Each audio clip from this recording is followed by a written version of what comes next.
Élodie est une passionnée d'histoire. Et je oui. crois qu'Élodie a une petite fable, enfin quelque chose. Une longue, elle fait 2h30 environ. Allez, Mais on est en direct, alors je allez-y. fais ce que je veux. Ça s'appelle Le Pan, l'Autruche et les poulets. Très bien. Ah. Attention, Là, on est dans la culture. j'ai mis 4 jours. Hein. Allez-y. C'est en alexandrin.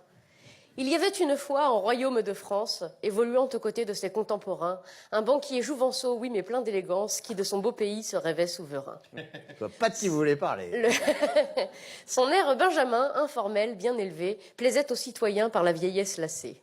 Sa rhétorique désuète et puis tantôt farceuse ravissait fort les nobles et flattait bien la gueuse. Et si jeune notre homme ne l'était qu'à moitié, il faut savoir qu'user, certes, était sa moitié.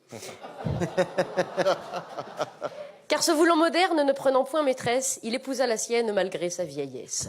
Oh. Mais même si la valeur n'attend point les années, et bien que le jeune banquier ait la gouaille bien aisée, on ne s'improvise point chef d'un grand état. Et bientôt cet enfant, cet angelot, remarqua que d'un noble ignorance est la robe qu'on salue. On ne l'admira bientôt que d'un étron pas plus. Après l'avoir léché, il le lâche et le lynche, comme font souvent les hommes gâtés comme des enfants. Jupiter bientôt n'eut pas plus à leurs yeux que l'aspect fatigué d'une simple corde à nœuds. Mais le jeune banquier, sûr de lui, plein de frimes, pour continuer de plaire à ses chers richissimes, pressa la populace tant et tant comme citron, qu'elle en prit la couleur, aussi celle des mignons. Oh, joli, joli. Le jeune freliquet, tout à ses réjouissances, ne remarqua pas la moindre différence. Heureux dans son palais, il est loin du tracas, sa mégère dépensant son or à tour de bras. Rien n'est pour elle trop beau, vaisselle, tissu, bibelot, le peuple avait bien faim, elle leur tournait le dos. Ils s'offrirent mieux encore, les rois des animaux. Des daims, ils les appellent, ô seigneurs qu'ils sont beaux. Et pendant que le peuple assemblé dans les rues, vers son précieux palais plein de rage se rue, notre jeune banquier à l'ego invincible, qui de la bourse des pauvres s'était fait une cible, refuse encore d'entendre le grondement sonore, comme celui d'une rivière quand de son lit elle sort. Aucun barrage n'y fait si elle est bien dehors. Et les poussins alors se mettent à crier, empêchant les puissants dans leur couche de ronfler. Mon roi, faites les taire, par pitié, muselez-les. Ils meurent de faim, ils crient et nos nuits sont gâchées.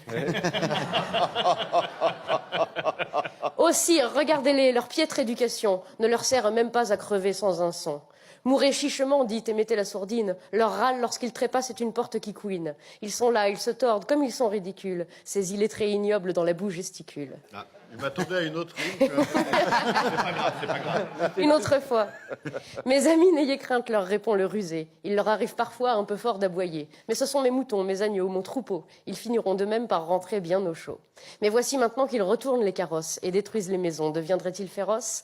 Alors le grand seigneur, dans une allocution, le dos bien droit tendu comme une institution, les deux mains pleines de doigts bien à plat sur la table, leur jeta quelques miettes avec un air aimable, croyant en faisant taire leur petit estomac, calmer aussi la rage dans leur cœur scélérat. « Je ne vous ai pas compris, je ne vous écoutais point », récita-t-il au peuple qui serrait les poings. « À renard endormi, rien ne tombe dans la gueule, retournez au labeur, je vous trouve bien veule.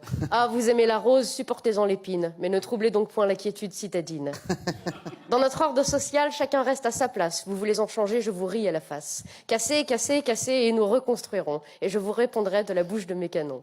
Vous voulez un discours, je peux en écrire 100, je peux même faire en sorte que vous m'aimiez quand je mens. Je vous endormirai à grands coups d'entourloupe, car c'est toute une armée que je garde sous ma coupe.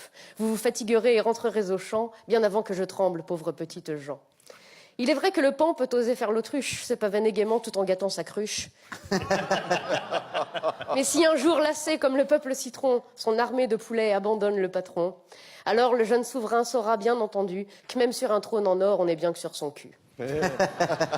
L'injustice est une graine que plantent les puissants et qui pousse sans peine dans les yeux de leurs enfants. Elle leur apprend la haine et à serrer les dents. Elle leur fournit le bois, le manche et même la lame. Elle fait durcir leurs muscles et dévore leurs âmes. S'ils perdent des batailles, ils reviennent à la charge. On les traite en racailles, on s'étonne qu'ils enragent. Donnez-leur le bâton, ils relèvent le menton. Opposez-leur des chars, ils reviennent plus tard. Ils se tairont 10 ans, 20 ans, 30 ans peut-être, mais toujours la révolte finit par renaître. Regardez en arrière dans notre propre histoire, car c'est là que se cachent les leçons et l'espoir. Oh là là!